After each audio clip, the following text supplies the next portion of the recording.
어, 오늘 말씀은 칼로 일어선 자는 칼로 망한다. 이 말씀 저는 고등학교 교과서에도요. 이 문장을 인용해서 쓴 에세이를 읽은 기억이 납니다. 그러니까 아마 1997년도부터 한 2000년 정도까지 고등학교 생활을 하신 분들은 아마 다 기억이 나실 겁니다. 그런데 이게 전쟁하는 군인을 대상으로 주는 말씀은 아니라는 건 다 아시겠죠? 왜냐하면 성경에서 구약에도 신약에도 칼을 든 군인들이 아주 뛰어난 믿음의 용사로 등장하고 있죠. 구약에서는 여호수아, 그리고 신약에서는 예수님께 이스라엘에서도 이만한 믿음을 본 적이 없다고 말씀하신 백부장이죠. 로마 군대 백부장은 이 군 시스템상 천부장과 군단장하고는 달랐습니다. 천부장과 군단장은 낙하산들이 많았습니다. 원로원 귀족의 자제들. 그래서 출세의 길을 걷기 위해서 시작하는데 그들이 병사부터 시작하지 않죠. 천부장, 군단장, 군사령관까지 진급해 나갑니다. 백부장은요, 로마 군대 백본이거든요. 여기는 철저한 실력주의입니다. 그러니까 밑바닥부터 들어가서 이 칼싸움 잘하는 사람들이 이 백부장이 되지요. 그 휘하의 백성, 그 군인들의 목숨이 이 백부장 한 사람의 그 지휘하는 그 능력에 달려 있는 경우들이 허다했습니다. 그러면 이 백부장이 예수님을 믿고 칼을 내려놔야 되죠. 내려놓지 않았습니다. 오히려 그 칼을 든 백부장을 통해서 다른 칼을 든 로마군, 로마 시위대, 복음이 전파가 되어서 수많은 로마의 군인들이 예수님께로 돌아왔죠. 그러면 단순히 이게 칼을 의미하는 것이 아니다. 이것은 확실하지 않겠습니까? 그럼 이것을 우리가 무엇을 의미하는가? 이것을 살펴보기 위해서 조금 살펴봐야 되는데요. 본문은 53절에서 말씀하십니다. 너는 내가 12군단 더 되는 천사를 지금 동원할 수 있는 줄을 모르느냐? 이렇게 말씀하고 있습니다. 여러분, 이것이 예수님께서 세상을 바라보시는 입체적인 관점입니다. 지금 예수님께서 십자가에 못 박히시기 직전이잖아요. 그럼 예수님, 하나님의 아들이신 예수님의 십자가에 못 박히기 위해서는 대제사장과 백성들의 장로, 지도자 집단이 움직여야 되죠. 그리고 그들의 힘만으로는 안 되고요. 로마의 총독이었던 그 빌라도가 최종적인 승인을 해야 됩니다. 그러니까 당대 유대 사회에서 가장 큰 힘을 가지고 있었던 그 두 그룹을 대표하는 지도자들이 이 일에 합의해야 성취될 수 있는 일입니다. 근데 예수님께서 이것을 막는 길이 있다. 막는 길이 뭐라고요? 막는 길이 있는데 12군단 더 되는 천사를 동원하면 이 하나님의 아들 예수님을 십자가에 못 박는 결정을 주님께서 당장이라도 지금이라도 무력화시킬 수 있다. 이렇게 말씀하고 있는 것입니다. 그러니까 이게 예수님의 관점이에요. 우리의 관점은 좀 다르죠. 우리의 관점은 지금 빌라도한테 뇌물을 바치던가 아니면 대제사장 그룹과 적극적으로 협상에 임하던가 그런 이 방법들을 생각할 수 있을 겁니다. 아니면 그런데 예수님께서는 아니다. 그 모든 일들을 주님께서 전복시키는데 12군단 되는 더 천사들을 동원하면은 이 문제를 싹 다 일거에 뒤바꿀 수 있다 말씀을 하고 있습니다. 즉 이것은요 예수님께서 세상을 바라보시는 입체적인 현실인데요 영적인 세계가 이 물리적인 세계를 지배하고 있는 것을 그냥 단적으로 보여주고 있는 거죠. 단적으로 보여주고 있는 거죠. 그래서 영적인 세계의 그 시침과 초침이 있죠. 그것에 따라서 이 물리적인 세계의 일들이 좌지우지 되는데요. 이것이 시간차를 두고 이루어질 수 있는 일들도 많이 있잖아요. 그래서 하나님께서 영적인 세계에서 말씀을 하시면 이 말씀이 이 물리적인 그 순환의 세계 속에서 비가 내리고 그리고 땅이 비를 흡수해서 그 땅이 소출을 내는 것처럼 일전 그 순환 주기를 통해서 이 말씀이 이루어지는 것을 묘사를 하고 있는 거잖아요. 그러면 말씀이 이루어질 때 그런 모종의 사이클이 필요하다는 것을 말씀을 하고 있는 건데, 그것만 있는 것이 아니고요. 성경에서는요, 천사들이 나가서 그냥 즉각적으로 이 지각 변동을 일으킨 사례들도요 허다합니다. 시간차 없이 나타났던 하나님의 권능과 영광, 이것은요 뭐 성경에 보면 더 많이 있다, 뭐 그렇게 볼 수 있죠.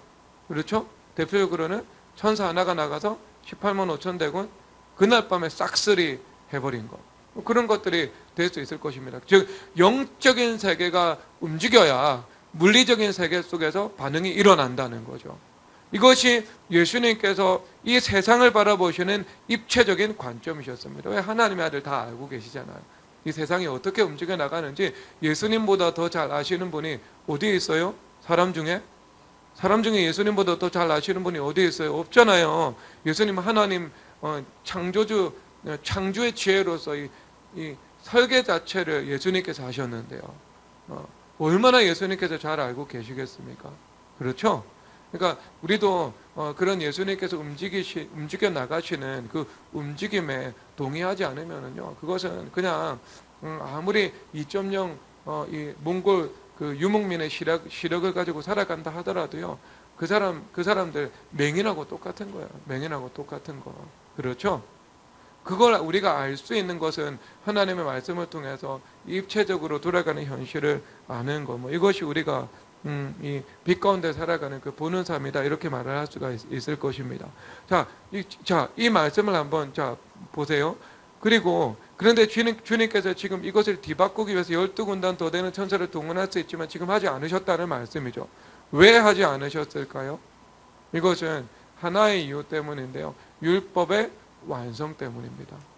율법의 완성 때문이에요. 왜냐하면 이 율법의 표준과 그리고 그 인간과 인간 사회 가운데 있는 그 죄라는 이 어마어마한 그 틈 때문에요. 원수 마귀들이 그 죄의 틈을 활용하여서 그 불법적인 자신의 권위를 행사하잖아요. 본래 이 만물은 사람이 다스리도록 되어 있는데 사람들이 죄를 범함으로 죄의 종이 되었잖아요. 그래서 그 죄를 통해서 원수 마귀가 이 땅에 세상의 신으로서 자신의 권위를 행사하고 있는 거죠. 그러면 그 세상의 신을 쫓아내기 위해서는요, 그들이 불법적 권위를 행사하는 그 죄라는 근본 문제를 해결해야 되는 것이고, 이 일을 통해서 그 율법과 인간 사이에 있는 그 틈, 이것을 주님께서 완전히 메워버리셔서 율법의 완성을 이루셔야 되는 겁니다.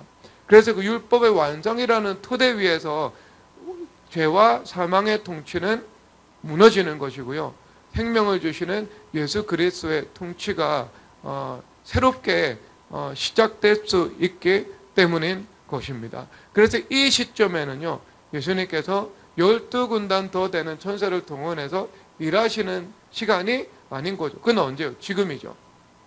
부활하신 예수님께서는 12군단 더 되는 천사를 동원해서 이 만물을 통치해 나가시는데, 지금 이 십자가 전 예수님은요, 십자가에 반드시 죽으셔야만 했던 것입니다.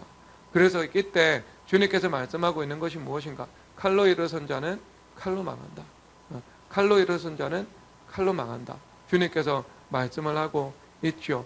즉 이것은 하나님의 방법과 하나님의 때가 아닌 방법으로 일어서는 것을 말씀을 하고 있는 겁니다. 단순히 칼을 의미하는 것이 아니고, 칼이 상징하고 의미하는 바 하나님의 방법과 하나님의 뜻에, 하나님의 방법과 하나님의 때에 위배되는 인간의 방법과 때에 내가 일어서려고 하는 것, 이것이 칼로 일어서는 것이죠.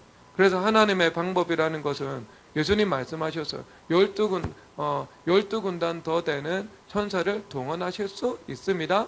그리고 십자가와 부활이라는 방법을 주님께서 활용하십니다. 그리고 하나님의 때라는 것도 주님께서 말씀하고 있는 것이죠. 그래서 때나 그리고 십자가 부활이라는 주님의 방법론이나 그리고 기도를 통해서 12군단도 되는 천사들을 동원할 수 있는 하나님 편에서는 그 전능하신 능력이지만 우리는 세상적인 방법을 의지하지 않고 오직 하나님을 의지하는 그 기도라는 세상이 볼 때 연약해 보이는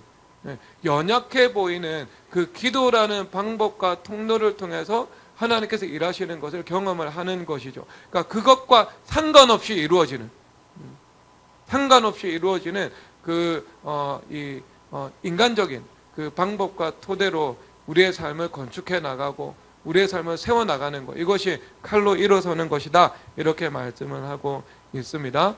그래서 마태복음 7장 24절에서는요 너희들이 말씀을 듣고 행하는 자들은 반석에 집을 세운 것이고 그리고 말씀을 듣고 행하지 아니하는 자들은 모래 위에 집을 지은 것과 같다. 그래서 인생을 살 때는 시련도 오고 풍파도 오고 불과 같은 시험도 우리 삶 속에 찾아올 수가 있는데 반석에 집을 세운 사람들은 견딜 수 있다, 더 견고해진다. 하지만 모래 위에 집을 세운 사람들은 그것이 다 무너져 버릴 것이다, 이것을 말씀을 하고 있는 것입니다. 그래서 자, 그렇다면 우리가 어떤 반석 위에 세우는가? 칼이라는 반석 위에 세우면 칼이라는 것에 칼로 우리의 삶을 세우면, 오늘 관점에서 칼로 일어서면 모래 위에 집을 짓는 것이고, 그렇죠. 그런데 칼이 아니라 이러한 기도를 통해서 교회 머리 대신 예수님께서 천사들을 움직이시고, 그리고 십자가 부활이라는 그 방법, 기도도 연약한 방법이고요. 그리고 가장 강한 방법인데 사람의 눈으로 보기에는 연약한 방법이죠. 근데 기도만 하고 있냐고, 기도만 해도 되냐고, 빨리 가서 협상하라고 그렇게 말을 하잖아. 빨리 가서 이 뇌물 주라고 뭐 이렇게 이야기를 하고 할 수 있잖아. 근데 그 방법이 아니라고요. 우리는 연약해 보이지만 가장 강력한 방법인 기도, 그리고 십자가와 부활, 그리고 하나님의 때를 기다리는 인내, 그게 우리가 일하는 기본적인 방식이잖아요. 그럴 때 이것이 반석 위에 우리의 집을 예수님께서 직접 세워주시는 견고한 집이 된다, 이렇게 말씀을 하고 있는 것입니다. 그래서 여러분, 우리가 그릇된 토대 위에서 집을 건축하면 그 집은 무너질 수밖에 없습니다. 자, 그렇다면 그 그릇된 토대 위에 집을 짓는 건데, 여러분, 이것은 대표적으로 두 가지가 있는데요. 거짓과 인본주의라는 토대가 있습니다. 여러분, 이것은 율법주의하고 좀 색깔이 다릅니다. 율법주의는 뭐냐 하면은요, 율법주의는 내가 옳은 일을 하는데 그 옳은 일을 자기 힘으로 하는 것이 율법주의입니다. 그리고 성경의 관점에서 내가 그릇되지 않은 일을 합니다. 내가 장사도 할 수 있고 무역도 할 수 있습니다. 그릇되지 않은 일을 하고 있지만 그런데 그것을 내 힘으로 감당하고 있습니다. 그것이 율법주의입니다. 그런데 이 율법주의는요, 하나님께서 삶의 토대를 다 무너뜨리시지 않습니다. 이것은 우리가 회개할 때요, 주님께서 그것을 뽑아내십니다. 하지만 삶의 토대를 기본적으로 주님께서 다 무너뜨리시지는 않습니다. 왜냐하면 그 하는 일 자체가 거짓되다거나 아니면 하나님의 말씀에 위배되는 인본주의라는 그 토대 위에 서 있는 것이 아니기 때문인 것이지요. 내가 그걸 행해 나가는 방식이 주님 앞에서 율법주의라는 그릇된 모습이 있긴 하지만 그 기반 자체가, 하고 있는 일 자체가 거짓이나 인본주의라는 완전히 오류투성 위에, 토대 위에 건축되고 있는 것은 아니기 때문입니다. 그래서 율법주의는요, 회개할 때 재업사이클링의 가능성이 훨씬 더 높습니다. 이것은요. 그런데 거짓과 인본주의라는 그 토대는요, 우리 삶 속에 사실 이게 시한폭탄과 같습니다. 그래서 일거에 무너져 내릴 수 있는 위험성을 내포하고 있는 것이죠. 그래서 여러분, 이 말씀은요, 여러분들의 인생을 세워나가는데 어떤 예방 차원에서 말씀을 듣는 것이 매우 유익합니다. 예방 차원에서. 왜? 이러한 토대 위에서 삶을 건축하면 언젠가는 주님께서 중간 결산하실 때 아니면 주님께서 굳이 중간 결산하지 않으셔도 어떤 세상의 그 압박에 올 때 그것을 탈압박해내지 못하고요, 무너질 수밖에 없는 그런 법적인 그릇된 토대 위에 서 있다는 것을 말씀하고 있는 것이죠. 그러니까 우리가 그런 일들에는요 빠지지 않아야 됩니다. 여러분 잘 와닿지 않을 거예요, 거짓이라는 것은. 그러면 제가 좀 사례를 들어서 좀 설명을 하도록 하겠습니다. 예를 들어서 여러분들이 학문을 하고 있는데 논문을 표절합니다. 근데 여러분, 물론 서울대 교수님들도 표절 이슈가 많이 터지거든요. 그런데 그것은요, 그분들이 실수를 한 거지, 그 인용 이 표기상의 실수를 한 것이지요. 어떤 자기가 어떤 그 통째로 뺏기기 위해 가지고요, 남의 것을 도둑질했다라고 볼 수 없는 것도 많이 있습니다. 많이 있어요. 그래서 여러분, 그런 엄격한 잣대로 표절 시비 걸면은요, 대학교 교수님 중에 한 50%는 걸릴 수도 있을 거예요. 50%는요. 근데 어쨌든 이제 논문을 표절한다, 이런 사례가 되면 내가 내 삶이 그 거짓의 토대 위에 서 있는데요, 완전히 무너질 수도 있겠죠. 대표적으로는 두바이에 가 있는 그 황우석 박사 같은 분이 되겠죠. 주변의 기대와 그리고 본인의 공명심 막 이런 것들이 이제 화학적 결합을 일으켜가지고 성과를 내야 되는 압박 속에서 그 성과를 거짓으로 꾸며낸 거잖아요. 그러니까 그것 아니다 하더라도 존경받고 살아갈 수 있었는데 완전히 모든 것이 다 무너졌거든요. 그러니까 이것은 이게 한국 사회 안에서는 회복이 사실 불가능한 일이 되어버렸죠. 여러분, 이런 일들이 없어야 되는 거예요. 주님 앞에 기도를 드려야 되는 거겠죠.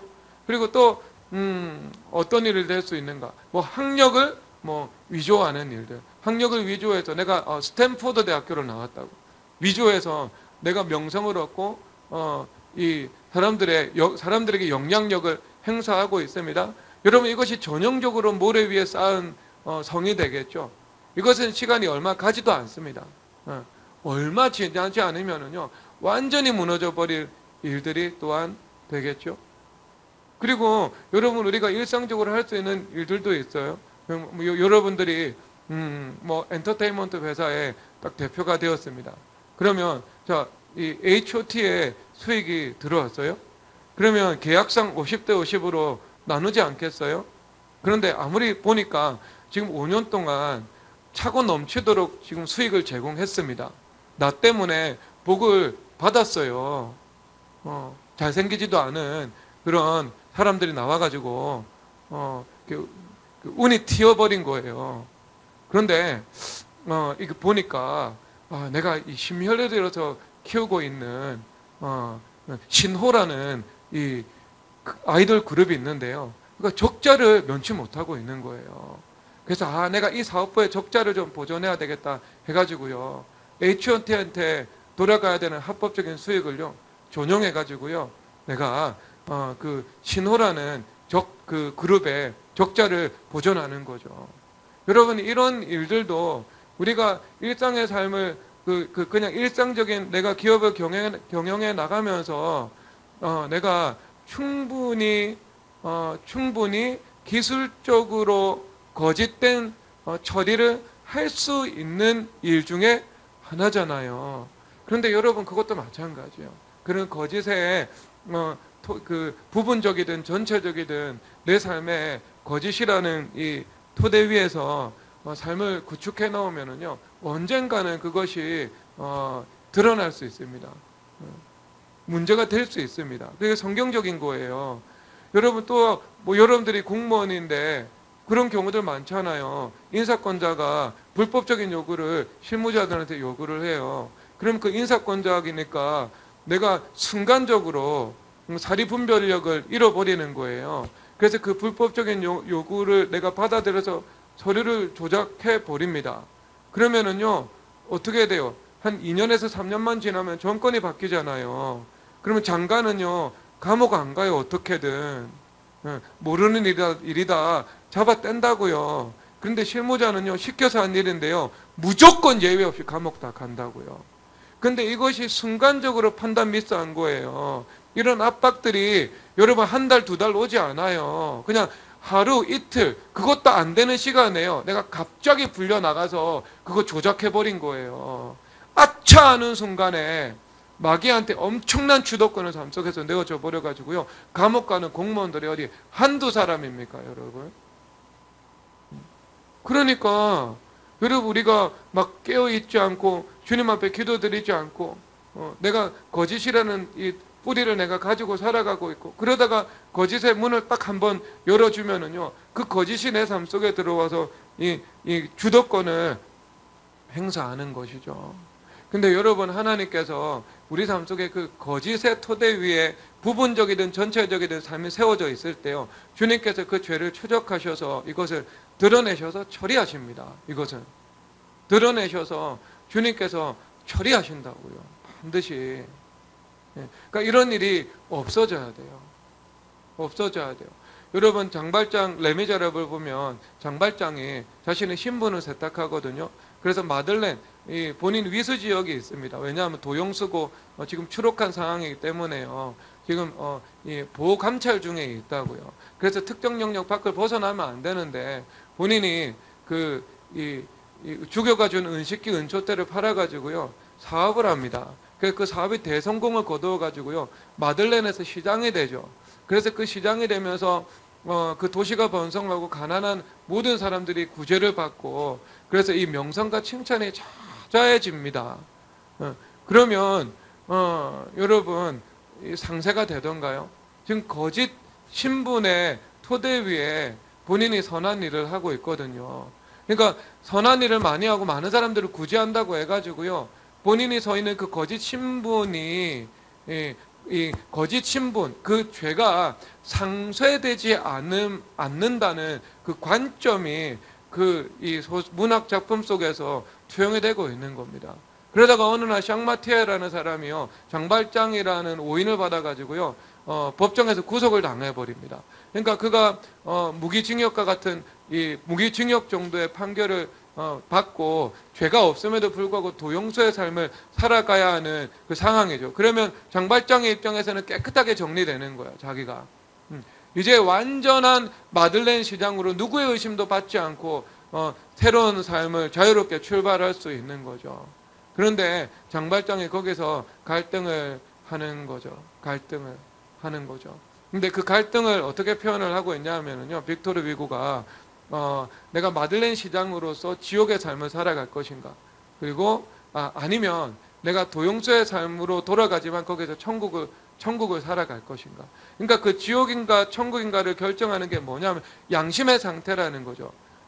양심의 어떤 하나님의 그 심판이나 혹은 어떤 내가 죄를 지었다는 것 자체가 우리 가운데 죄책감과 그로 인한 두려움을 우리 가운데 야기시키거든요. 이것은 우리가 그렇게 만들어졌고 그것은 본능적인 것입니다. 그 죄책감과 그 두려움은요, 떨쳐내고자 해도요, 떨쳐낼 수가 없는 거예요. 떨쳐낼 수가 없는 거. 제가 미드필드에서 공을 잡고 있는데요, 김민재 10명이 저를 압박하고 있는 거하고 똑같아요. 어떻게 제껴내요, 여러분? 제껴낼 수가 없습니다. 제껴낼 수가 없어요. 그 상황이거든요. 그러니까 본인이 시장 직무를 감당하고 많은 사람들을 살릴 수 있지만 그것은 지옥 속에서 살아가는 삶하고 똑같은 거예요. 그래서 그가 양심을 선택하고요, 법정에 가서 내가 장발장입니다라고 얘기를 합니다.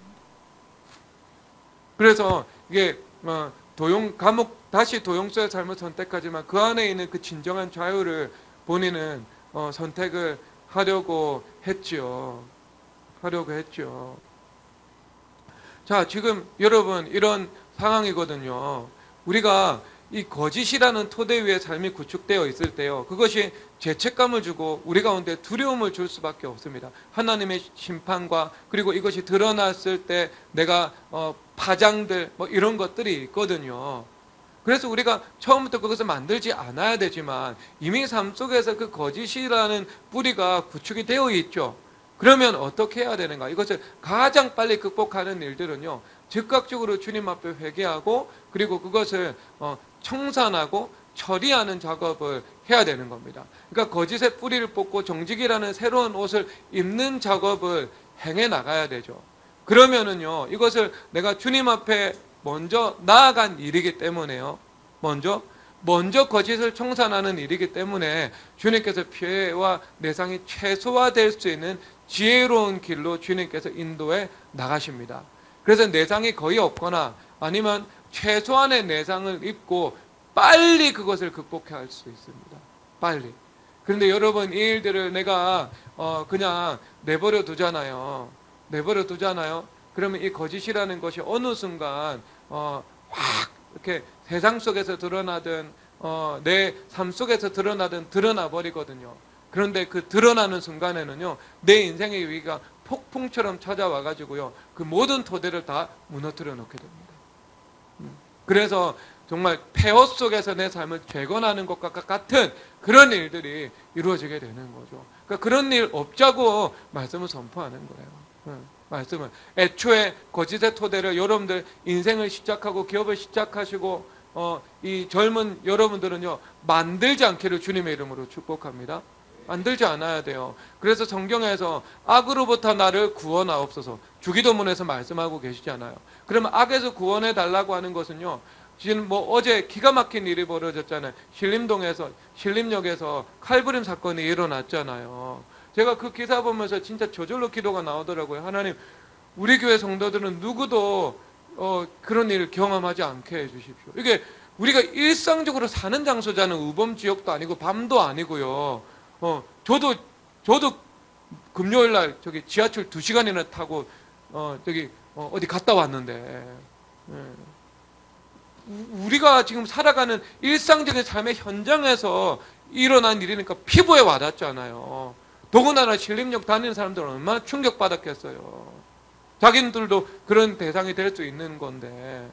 그러니까 우리가 주기도문 해야 돼요. 아침에도 하고 저녁에도 하고. 다만 악에서 구하옵소서. 그런 악으로부터, 벼랑간 닥치는 악으로부터 나를 지켜달라고. 그런데 그 기도는요, 또 어떤 측면이 있냐면요, 내가 악을 행하는 것으로부터 지켜달라는 기도예요. 내가 그 악에 연루되는 것으로부터 지켜달라는 기도예요. 여러분, 일평생 군인으로 살고 일평생 공무원으로 살던 사람이 무슨 여러분 자의적으로 불법을 행하겠습니까? 순간적으로 판단력이 흐려진 거죠. 인사권자가 시키니까 해야 되는 일인 줄로 알고 했는데 그게 불법적인 일이 되어가지고 감옥 갈 줄 누가 알았겠습니까? 모르는 일들이죠. 모르는 일들이죠. 그렇죠? 그러니까 우리가 늘 깨어 있어야 되고 분별력도 살아 있어야 되고 주님 앞에 기도도 드려야 되는 거예요. 그런 악에, 내가 원하지 않는 그 악에 내가 무지함으로 실수로라도 연루되지 않는 하나님의 은혜를 허락해 달라고요. 그렇죠? 누가 양심상 의도적이고 적극적으로 거짓을 행할 그 생각을 가지고 살아가겠습니까? 안 그렇죠. 나도 모르게 거짓을 행하게 되는 일들이 있을 수도 있는 거예요. 이게 원수막에 지뢰밭이 가득한 흑암의 세상 속에서요. 그러니까 그런 일이 없도록, 거짓을 행하지 않도록, 내가 신앙 양심에 입각해서 늘 정직하게 행할 수 있도록 하나님께서 은혜를 베풀어 달라고 늘 내가 기도를 드려야 하는 것입니다. 기도를 드려야 되는 거예요. 그래서 우리가 정직해야 됩니다. 정직해야 돼요. 그러니까 여러분, 우리가 회개하잖아요. 주님 앞에 회개하면 그래도 하나님의 은혜가 있습니다. 죽을지 안 죽고 넘어가요. 왜냐하면 제가 무엇을 보면 아냐 하면은 요셉의 형들이 요셉을 이스마엘 상인들에게 팔았죠. 인신매매했습니다.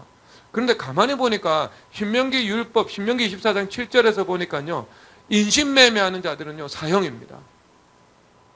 율법상 사형이에요. 그러니까 얼마나 인신매매를 악하게 보는 줄 아시겠죠? 그렇죠? 악하잖아요, 여러분. 지금 이 시대에 인신매매가 일어났어요. 대한민국에서 일어나지 않았던 일인데 일어났어요. 그러면 여러분, 국민적 공분을 사지 않겠어요? 이게 하나님께서 보편적인 우리에게 주신 감수성이잖아요. 그러니까 고대나 현대나 그 인신매매가 악하다는 것은 동의하고 있는 거죠. 그래서 하나님께서 이것은 사형에 해당하는 죄다라고 못 박아버린 거예요. 못 박아버린 거. 그러면 여러분, 요셉의 형들 이 율법에 의하면 지금 무슨 형벌을 받아야 돼요? 사형당해야 돼요. 르우벤 빼고, 르우벤은 반대했으니까 르우벤을 제외하고 시므온부터 심지어 유다까지도요, 베냐민을 제외하고 다 주님 앞에 사형에 해당한다는 심판과 정죄를 받는 것이 율법입니다. 받는 것이 율법입니다. 그런데 이제 주님께서 은혜를 베푸시죠. 그런데 그 은혜라는 것이 진짜 지극한 은혜죠, 여러분. 왜냐하면 안 죽고 넘어갔으니까. 그렇죠. 그런데 여기서 딱 두 가지가 다 있는 거죠. 그러니까 그 율법에 굉장히 균형 잡혀 있는 건데요. 그 거짓이라는 죄가 빛 가운데 고백되도록 하는 작업을 하시고요. 이를 통해서 거짓의 옷을 벗기시고 정직의 옷을 입히시는 그 죄를 청산하고 새로운 삶으로 탈바꿈하는 그런 과정을, 청산의 과정, 처리의 과정을 주님께서 진행시키십니다. 그것과 함께 그 죄를 죄대로 사형으로 갚지 않으시고 용서하십니다. 여러분, 이 두 가지를요 주님께서 다 하는 거죠. 그러니까 두 가지 중에 하나가 빠지면 공의가 성립이 되지 않죠. 그들이 거짓의 모습을 그대로 가지고 있습니다. 아직 그 거짓을 청산하지 않았어요. 정직함이 없어요. 그런데 용서한다. 이거 공의에서 위배되는 거 아니겠어요? 그렇죠. 그리고 그들이 거짓이 있는데 사형이 마땅하지만 주님께서 그들의 죄를 관가하시죠. 나중에 보면. 그래서 그 죄를 용서하십니다. 그러니까 그 용서를 통해서 주님께서 주시는 그 은혜도 우리가 볼 수 있는 거죠. 그래서 법적 공의도 만족시키면서 하나님께서 은혜도 베푸시는 거죠. 그러니까 율법과 은혜의 균형, 이것이 그 말씀 속에서 나타나고 있는 겁니다. 그래서 창세기 44장 16절에서 이렇게 말씀을 하시는데요. 창세기 44장 16절 찾아가서 읽어보도록 하겠습니다.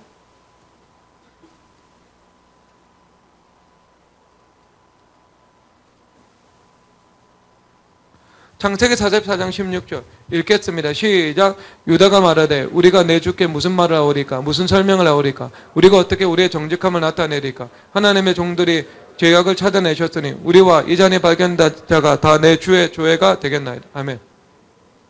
하나님께서 종들의 죄악을 찾아내셨다 말씀을 하고 있습니다. 그러니까 이 죄는요, 이 레이더 표적에 두드러지게 드러납니다. 그러니까 그리스도의 피와 회개라는 스텔스가 부여되지 않으면은요, 이것은 추적의 대상이 되는 거죠. 그래서 하나님께서 그 죄를 찾아내셨다라고 말씀을 하고 있습니다. 그런데 그 죄를 찾아내는 게요, 하나님만 찾아내는 것이 아닙니다. 하나님만 찾아내는 것이 아니고요, 본인의 양심이 끊임없이 그 죄에 대해서 고발합니다. 그래서 그 양심의 고통과 양심의 두려움, 이것은요 가는 곳마다 따라옵니다. 그래서 나를 추적하는 것하고 똑같아요. 그러니까 이것은요 나한테 마크맨이 붙은 거하고 똑같습니다. 마크맨이 전담 마크맨 붙은 거하고 똑같아요.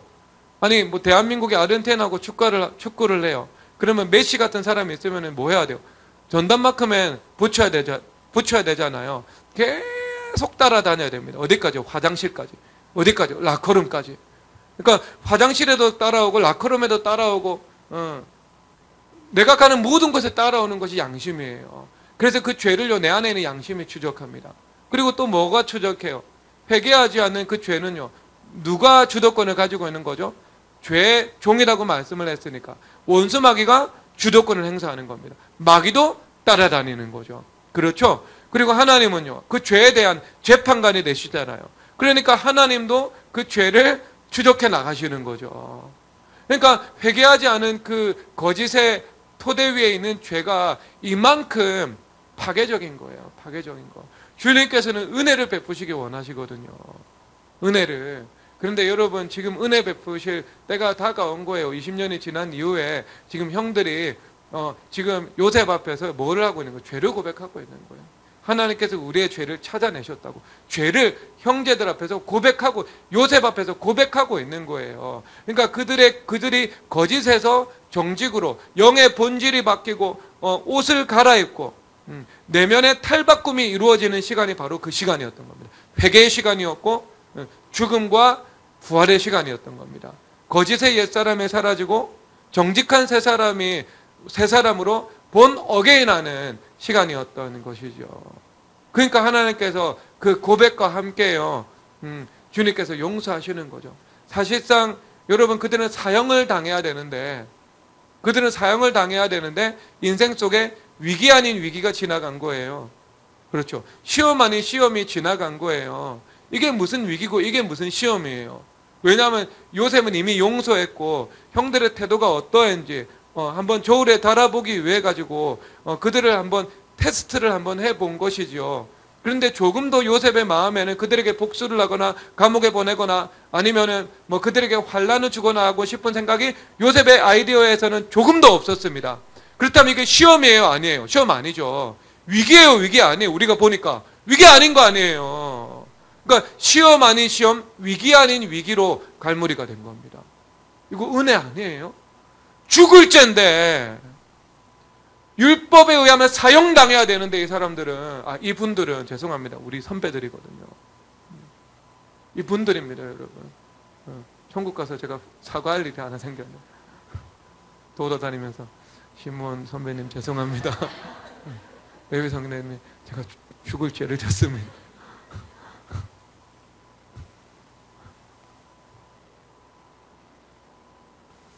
그렇죠. 사형에 해당하는 죄인데요, 너무 쉽게 넘어간 거예요. 그러니까 여러분, 이것이 하나님의 은혜입니다. 내가 삶의 토대가 완전히 무너져 버리고요, 내가 망할 일인데도요, 주님은 은혜가 풍성하시고 긍휼이 풍성하신 분이라서 이 거짓의 토대 위에 내 삶을 쌓아 나갔는데도 주님 앞에 나아가서 그것을 회개하고 주님 앞에 나아가서 그것을 청산하니까요, 주님께서 그냥 넘어가시는 겁니다. 6월절 패스오버 하시는 것처럼 하나님께서 패스오버 해 나가시는 거예요. 넘어가시는 거예요. 넘어가시는 은혜. 죽지 않고 넘어가시는 은혜. 얼마나 이것이 큰 은혜입니까? 여러분들에게 그 은혜가 임하기를 주님의 이름으로 축복합니다. 주님, 청산했죠. 회개했죠. 주님 넘어가 주신다니까요. 그게 하나님 은혜라니까요. 은혜. 그러니까 법적 공의도 있지만 하나님의 은혜도 있는 거예요. 은혜도 있는 거. 그래서 그 법적 공의와 은혜가 하나 된 것이요, 율법의 완성입니다. 예수님께서 우리 죄값 대신 치러주신 거니까. 그 은혜를 믿고요, 주님 앞에 나아가서 회개하시고 주님 앞에 나아가서 거짓된 것을 내가 청산해 나가는 거예요. 이 거짓이 드러날 때 파장은 엄청나고 어마어마하게 될 수도 있는데, 내가서 그것을 주님 앞에 내려놓으면은요, 아무것도 아닌 것처럼 강가하심의 은혜까지도 주님께서 베풀어 주실 수 있는 것입니다. 최소한의 어떤 물리적인 그런 난관들만 내가 넘어가면 돼요. 남산 넘어가는 것하고 똑같아요. 그래서 하나님께서 우리 정직함을 요구하시죠. 이스라엘의 왕들의 성공과 실패는요, 그들의 정직함에 달려 있었습니다. 정직하면 형통했고, 그들이 정직하지 못하고 거짓되면 그들은 언젠가는 그 실패를 이 삶에서 경험할 수밖에 없었던 것입니다. 그래서 여러분, 이 다윗이 그 다윗에 대해서 평가를 할 때요, 다윗과 같이 정직한 왕이다 이렇게 말씀을 하고 있거든요. 그런데 다윗은 그가 정직하지 못한 것은 하나의 사례밖에 없다. 햇사람 이 우리아의 일밖에는 주님 앞에 다 정직했다라고 말씀을 하고 있습니다. 그 햇사람 우리아의 일만 거짓된 일이었던 것이죠. 왜냐하면 간음하고 살인한 다음에 그것을 은폐해 버렸으니까요. 그러니까 살인을 통해서 그 간음이라는 죄를 은폐해 버렸으니까요. 이것이 주님 앞에 정직하지 못하고 거짓된 일이 되었죠. 그러니까 그것이 나단 선지자의 책망을 듣고 죄가 드러난 이후에 주님 앞에 정직한 영을 달라고, 회복시켜 달라고 주님 앞에 다시 기도드렸던 것입니다. 그래서 형통함은요, 정직함에서 옵니다.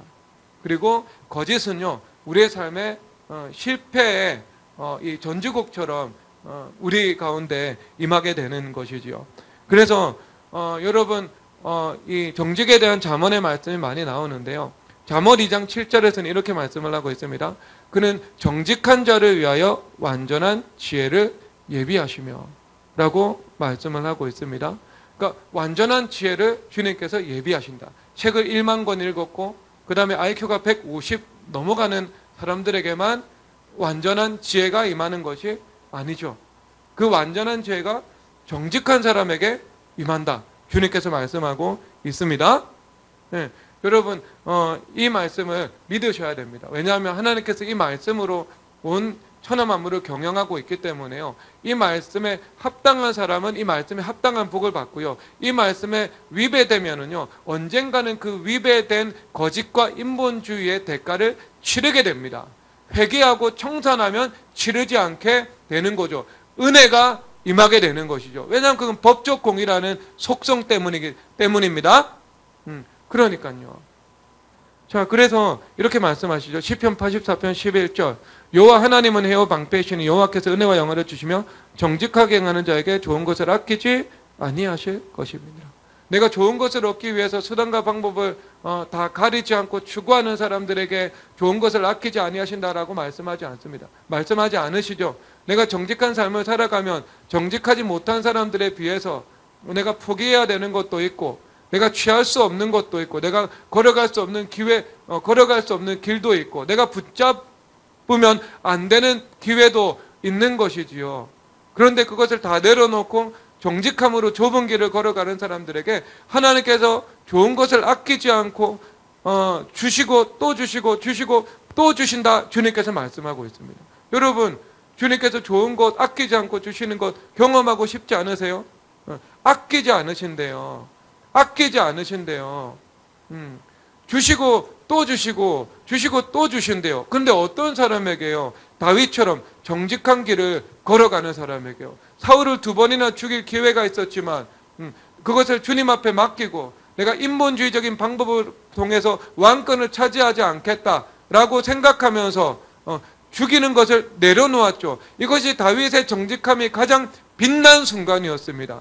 그와 같이 정직한 사람들에게 좋은 것을 주시고 또 주신다 말씀하고 계신 것이죠. 잠언 14장 11절에서는 또 이렇게 말씀하십니다.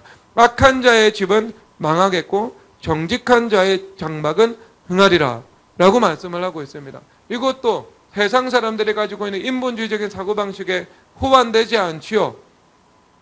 정직한 자의 집이 흥한대요. 그런데 세상에서는 돈이 있고 권력이 있고 그리고 인사권을 가지고 있는 사람들, 그 사람에게 내가 줄을 잘 서고 그리고 그런 사람들을 붙잡을 때 내 집도 함께 흥할 수 있다라고 생각을 하고 있잖아요.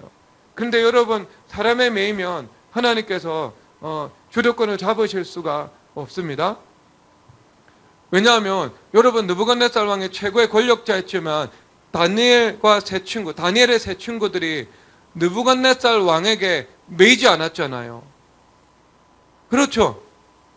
그래서 느부갓네살 왕이 금신상을 세우잖아요.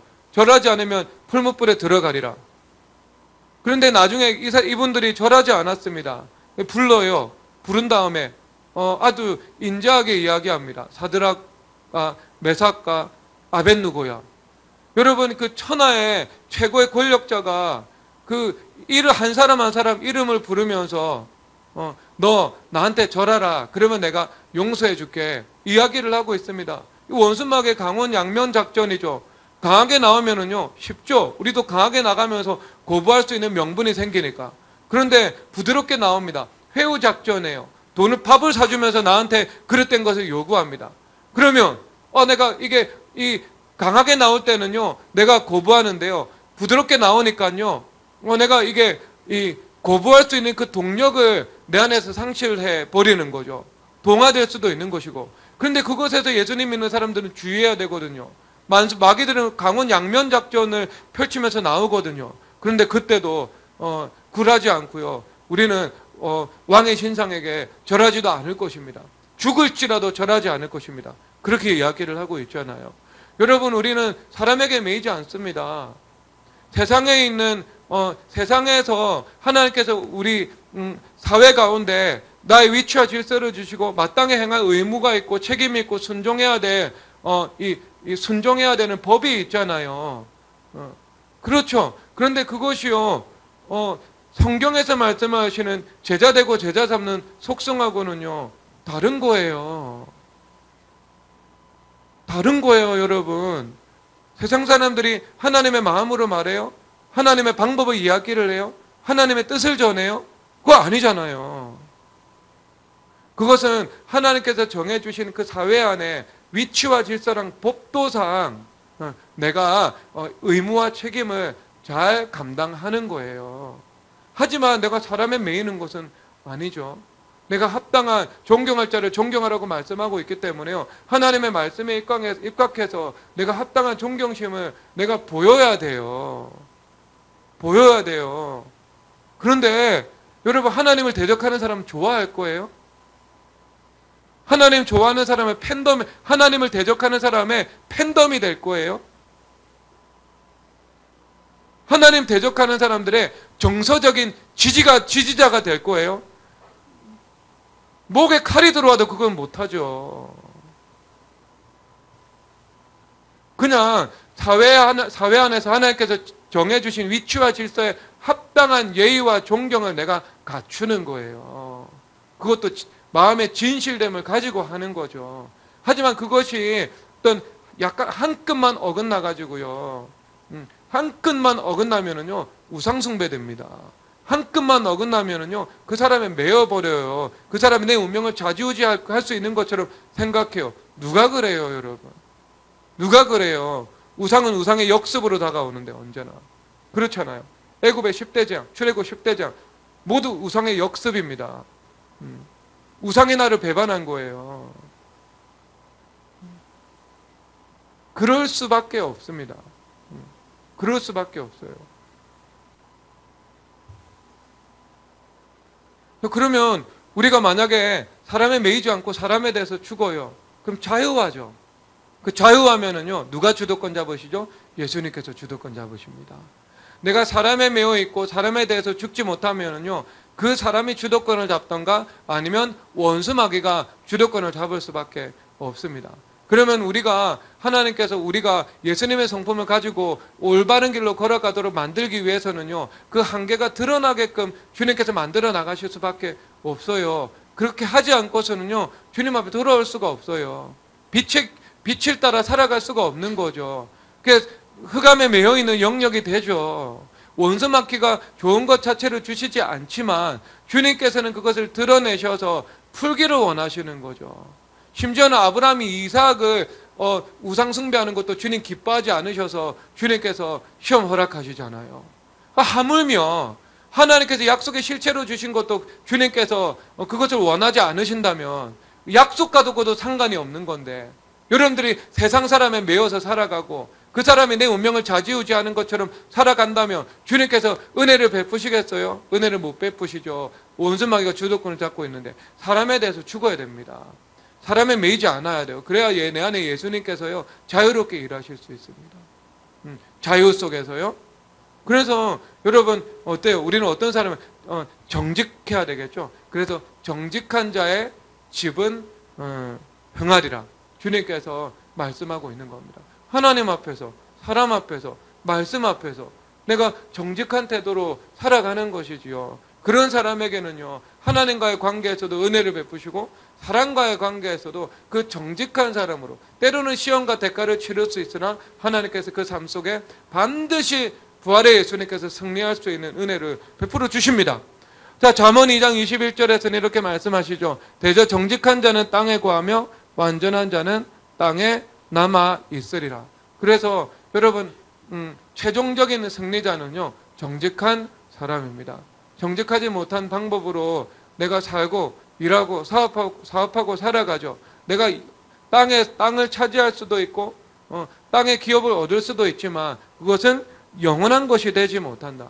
언젠가는 사라질 수밖에 없는 운명임을 말씀하고 있는 겁니다. 그런데 내가 정직한 자로 살아갑니다. 그런데 그 사람은요, 주님께서 땅에 뿌리를 내릴 것이고 땅에서 남아있게 될 것이다. 그래서 영원히 이 땅에 거하게 될 것이고 땅을 차지하게 될 것을 주님께서 말씀하고 있는 것입니다. 그래서 우리가 거짓을 행하면서 살아갑니다. 그러면 반드시 그 거짓은 원수 마귀의 백도어가 될 수밖에 없습니다. 그 삶의 누수가 나타납니다. 그래서 가정의 누수도 나타나고요, 자녀들의 누수도 나타납니다. 그래서 정직한 자의 후손에게 복이 있으리라 말씀을 하고 있죠. 그렇다면 내가 정직하지 못하고 거짓의 토대 위에 삶을 쌓으면 단순히 내 인생과 삶의 영역에만 구멍이 뚫리는 것이 아니라 내 자녀들의 영역에 백도어를 형성할 수밖에 없어요. 말씀을 통해서 우리에게 강력하게 암시하고 있죠. 그렇죠. 그렇다면 자녀들의 누수도 생길 수밖에 없는 거죠. 그래서 그 거짓은요, 삶의 누수를 만들어낼 수밖에 없습니다. 그래서 우리는 주님 앞에 정직함을 구해야 됩니다. 정직한 영을 구하시고, 그리고 일평생 그 정직함이라는 그 좁은 길로, 내가 때로는 희생해야 되고 때로는 손해를 감수해야 된다 하더라도, 내가 원하는 것을 얻지 못할 때가 있다 하더라도 일관성을 가지고 그 정직이라는 길로 걸어가시는 성도님 되시기를 주 예수 그리스도 이름으로 축복합니다.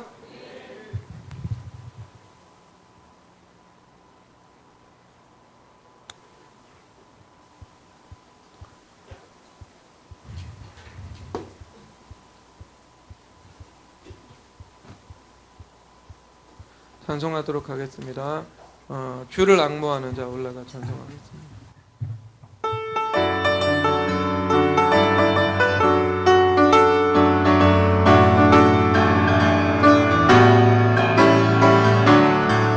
주를 앙모하는 자 올라가